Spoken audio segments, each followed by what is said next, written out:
reading. Also, President Hillary Clinton really turned that unemployment figure around, didn't she? Amazing she signed off on the Purge Act. First of all, sinning reading because you're illiterate is really conservative. I mean, stupid. Second, President Hillary Clinton? Oh, my sweet summer child. You released this video 11 years ago, when you were still living under the delusion that Americans would be willing to elect a woman to the presidency over a child fascist. Wait a minute. It's the night of the Purge, and there's just some random dude checking his phone out in the open? What a dumbass. And what's the sin? Are you telling me that this wouldn't happen? Jeremy forgot about Pokemon Go.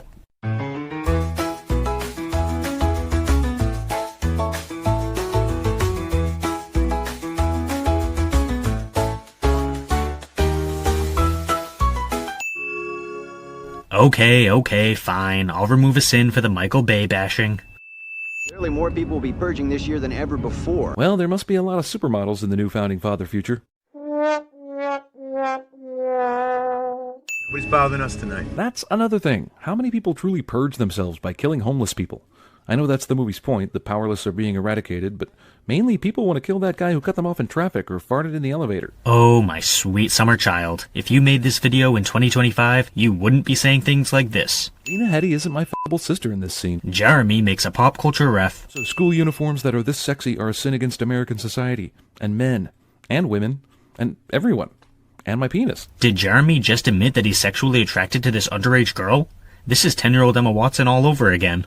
The next two sins in a row are both a pointless waste of time. Son likes to look up his own mother's skirt, and I'm okay with that. And I am not okay with that. In what world does this count as looking up her skirt? You literally can't see anything inside her skirt. Jeremy is practicing wishful thinking. You can't keep creeping up on me like that, Charlie. Well, you let him keep a charred baby doll with a camera in it. I think creeping is the most minor thing your son does. Also, this is apparently Sid from Toy Story, only a much nicer kid. So, in other words, he's not Sid, because Sid wasn't a nice kid in the slightest. The only similarity they have to each other is a deformed baby doll. Child draws scary images in a horror movie cliché. This is a trope, not a cliché. The difference between those two terms is something you would think he would know, given the fact that his entire job is to watch movies. Son has a secret hiding room because that will become important to the plot later. And that's a sin because... Oh, it's not, and you're just extending the runtime of the video? Cool. Someone's suddenly behind the open refrigerator door cliché. That's not a cliché, bud. Hawk went from no light at dinner in Sinister to light everywhere in The Purge. Hell, there are 5 lamps just in this one angle. Not only does nobody care about the amount of lamps in a shot, but Jeremy makes a pop culture. I forgot to take my vitals earlier. Yeah, I mean, all kids in movies, they can't just be normal, right? Asthma, night terrors, heart problems, the kids are not alright. So children with health issues are a mistake of the movie? Make it make sense. I don't want to do this anymore. It's stupid. Is Hollywood just letting actual kids write the angry teenager dialogue these days? Is that what's going on here? Everything wrong with The Purge, ladies and gentlemen. The teenager dialogue is realistic. Dormitorium. Movie tries to sneak the shittiest dumb dad line in movie history by us with a little group laughter. And the sin is what exactly? Oh, there's nothing to actually sin here? Okay. Alright, it's time for lockdown. Why didn't you just lock down earlier? Were you expecting guests? This sin is completely arbitrary. If they had locked down an hour earlier, you could still complain about the lockdown time. If they had locked down 3 hours earlier, same thing. As always, just a precaution. Okay, so far this movie is the Assault on Precinct 13 remake without the cop stuff. And that is not really a good thing. Jeremy makes a pop. Wow, you're just now locking down? The clock showed us it was 6:55. Then you came in here and watched your surveillance cameras, checked your guns. If anyone wanted to kill you, you'd be dead already. In fact, why don't people take advantage of those precious minutes before the purge officially begins and after it officially ends? Unless you're out in the open getting caught by security cameras, who would know if it happened during the purge or not? That unless you get caught by security cameras line kind of gives the game away, right? The movie makes it clear that home security is a massive priority in this universe, meaning that home security cameras are pretty much omnipresent and therefore negate the possibility of positioning yourself ahead of time. Also, Jeremy double dips cliche. Any and all crime, including murder, will be legal for 12 continuous hours. The next day has to be like a holiday, right? How many people have to go to work the next day after a purge? Who could sleep during this shit? There'd be a lot of dead people at your workplace, too. And I am not coming in on a Saturday to play catch-up. This entire sin is a complete waste of time. He asks a couple of pointless questions and then rambles a little bit.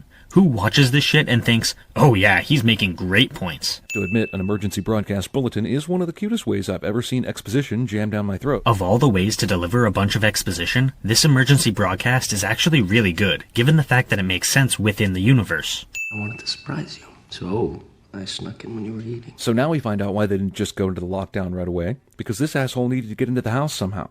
Seriously, if you're in a world that allows the purge, don't you lock down immediately? For this very reason? Jeremy triple dips cliche. This Charlie kid needs to be purged some way, somehow, tonight. I mean, it's legal, right? What an asshole this kid is. So a child deserves to get murdered because he likes driving around a creepy RC car? Jesus, if you live anywhere near Jeremy when Trump enacts the first annual purge, you better be able to run fast and far. I can't do this. Dude, before any major decision, you have sex first. That ensures, at the very least, you have sex before anything stupid happens to prevent you from having it. Also, this dude thinks that killing her dad is going to make everything okay.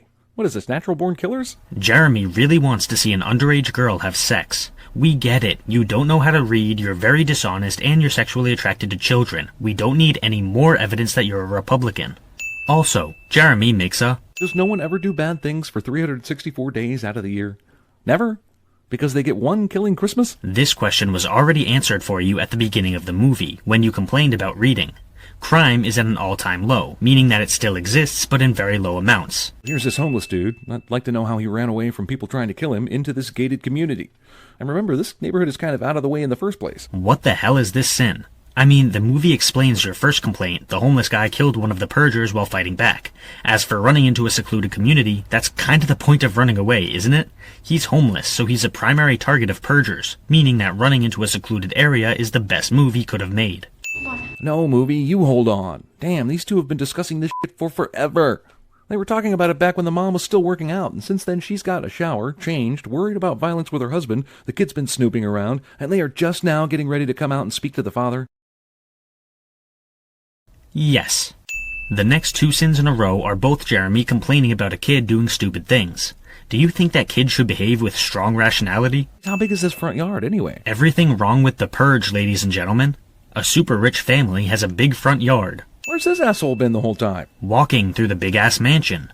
Jesus, Jeremy doesn't understand size. His poor wife. I want to get enraged that the daughter just saw her boyfriend try to murder her dad, but is still trying to save the boyfriend, but honestly, I can kind of see her panties. Yes, you can kind of see this underage girl's underwear. The girl who is underage, not 18 yet, and you're getting horny over her. Holy disgusting pedophile, Batman. Remember these sins when current-day Jeremy clutches his pearls over bigotry. There's a special game called Ethan Hawke Never Notices People Behind Him in Horror Movies. I mean, is Mr. Boogie somewhere around here? Jeremy makes... And these people are way behind the guy they want to kill. How do they even know he's around here? They saw him run in this direction, and later we learn that they asked the neighbors about his location. Simply paying attention to the movie will answer a lot of your questions. Charlie, just give me a second, okay? Get inside the room! The f*** are you waiting for? Her traumatized daughter? Does Jeremy not understand that Mary is trying to calm Zoe after she witnessed her boyfriend's death at the hands of her father? Tell Dad I'm sorry. Now Zoe just disappears in the house somehow, never to be seen until the plot needs her again. I mean, she is a teenage girl after all. Oh good. Twilight characters. Jeremy... Several of your dear neighbors informed us. They f***ing did not, you asshole. You were walking up the street and seconds later you were on his lawn, calling him out. Meaning that they spoke to the neighbors off-screen. Jeremy doesn't understand anything. Killing one of us when we attempted to execute him tonight. You have like 7 people in your group. How did he kill one of you first and still get away? He could have used one of them as a human shield to put some distance between himself and the others first. Or he could have run behind some cover. Or the masks of the freaks could have prevented them from shooting him with any accuracy, or any other plausible explanation. The point is that simply asking a question does not automatically necessitate a sin. The freaks got the power for no reason other than to make the house and this movie darker and cause unnecessary complications. Seriously, why the f*** do they do this? Also, with the power out, how can these freaks expect James to disarm the security system to let the homeless guy out so they can kill him? The subtext behind cutting the power is that the freaks want it to be more difficult for the stand-ins to find the homeless man so they have an excuse to slaughter the whole family. Essentially, this is the freaks not only targeting the homeless, but also anyone who's an ally. It's entirely possible that, even if James had brought the homeless man outside, the freaks would have killed them anyway. Monitors were gonna back up. As monitors do. Yes, because the monitors are part of the all-important security system that's supposed to protect the family on a night where all crime is legal. How does this not make sense to you? Care to explain? No? Okay. Things like this are not supposed to happen in our neighborhood. Is this guy really the main character? The protagonist? I can't really relate to his money-based racism, or his wife's worrywart demeanor. Both kids are f***ing assholes and stupid. Who am I supposed to be rooting for here? You could always stop acting like a child who needs the movie to hold their hand and make up your own mind instead. I mean, Jesus, you're complaining about the protagonists being complex characters rather than one-dimensional good guys. And seeing as the villains in this movie are pretty much all one-dimensional, the complexity of the protagonists is a great detail. Jumpy noises. Are we sure this isn't sinister? Did Ethan Hawke accidentally sign up for 2 movies after thinking he read the same single script twice? At this point, I've used the pop culture reference sin so many times that it's run out of words. From now on, every pop culture reference gets a random meme and 10 sins, starting now. Well, when life gives you lemons. What the f*** is the plan here? Let's both go out separately with flashlights and leave our kid alone and unguarded. Honestly, to be as good a salesman as this guy's been made out to be, you have to have some intelligence. I mean, they're trying to find a man who's hiding in a freaking mansion. Using 2 people to search is their only real option. Whoa, this Ethan Hawke horror movie actually just turned into sinister. To say their final goodbyes to this fallen Louisville police officer, D.D. Megadoodoo. I'm sorry. Look over here. How big is this place? You mean 2 people walking around the house can't see the flashing lights of the demonic camera car baby? Yeah. All you had to do was look this up. I'll follow you anywhere, remote-controlled Satan. Jeremy doesn't understand the concept of desperation. Just can't find him. And that's all James says about the guy. Most people might remark, it's f***ing dark in here. This place is huge, and he's hiding and could be dangerous. Why did you turn off the lights? It's very convenient that the editors removed most of this scene from the video, because otherwise their audience would have seen how dishonest they're being right now. You see, this is a misunderstanding. My son let him in. He's a young boy, he doesn't know better, but I support what occurs here tonight 100%, okay? I sell security equipment. So I would never deny yours or anybody else's right to purge. We're very... Just give us the homeless pig! James actually tries to reason with the leader in this scene, but the deceptive editing makes it seem like he didn't do anything to de-escalate the situation. I'm going to go hide in your secret spot. Of course you are. You went missing for 15 minutes of this movie for no other reason. Jeremy double-dips cliche. Flashlight-assisted Mexican standoff. Pointing things out on the screen. We have to tie him up and get him outside. Because we need more time to reflect on this moral dilemma we have in front of us. We could easily just drag him to the front door while he's unconscious and hurt, but sure, let's tie him up first. How long do you think he's going to be unconscious for? And how quickly do you think they can drag this grown-ass man outside? Tying him up is a much better option. Is the moral lesson here that people will turn into animals when other people break into their home and threaten to kill them? That's not a terrible thing, really, is it? Are we really supposed to be feeling any moral quandary about their decision to sacrifice the homeless man and save their family? Because I'm not. Once again, you're expecting the movie to hold your hand through the moral questions like a goddamn child. The homeless man doesn't deserve to die, and neither does the family, which is ultimately why they decide to fight back instead of giving him up. The fact that you boil this down to, homeless man deserves to die because family, is extremely reductive. Look at this man, look what we're doing to him. And he's got dog tags. I mean, the guy is a former soldier. Check his pocket, he's probably an organ donor too. Oh, and look at this. He also volunteers at the homeless shelter even though he too is homeless. Oh yes, the movie made a mistake by making its moral dilemma more complex. Because that's not allowed. Because reasons. This is the first good thing we've seen our protagonist do this entire movie. So much so that it feels completely unnatural and not earned. It's called character growth, buddy. If they had been doing good deeds all day long, then their decision to spare the homeless man's life wouldn't be nearly as impactful. We're gonna fight. Hell yeah, this movie's about to go home alone on your ass. Everybody hates me! No, little dude. Honest. Hold on. I hate him.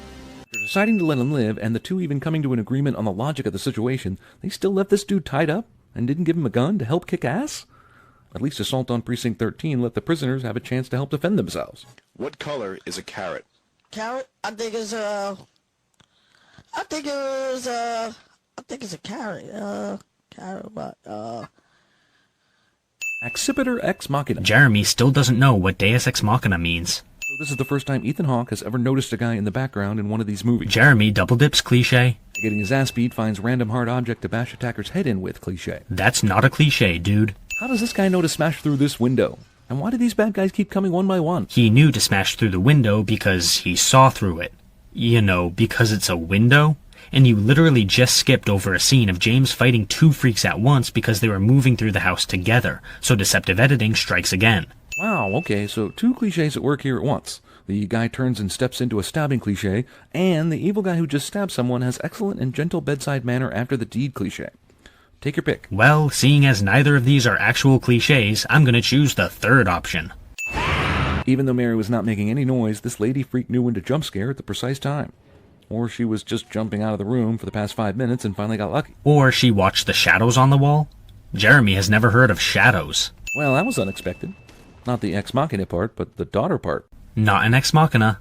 Swear to God, I'm shooting right now. Isn't that what you're gonna do anyway? When your barricades came down, we saw an opportunity to cleanse ourselves of our hatred. Seems like if rich neighbors wanted to kill a slightly richer neighbor on a legal night to do so, they could have found a way to do it that didn't rely on pure dumb luck. These are all pretty decent sins. Take one back before you say something else dishonest.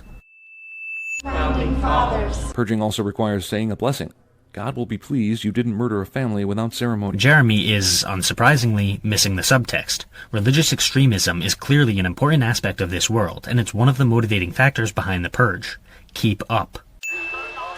The homeless guy found Charlie's RC burned peeping baby and decided, I'll use this as a distraction first because my surprise entrance will be stupider that way. So his entrance is dumber because he used a distraction?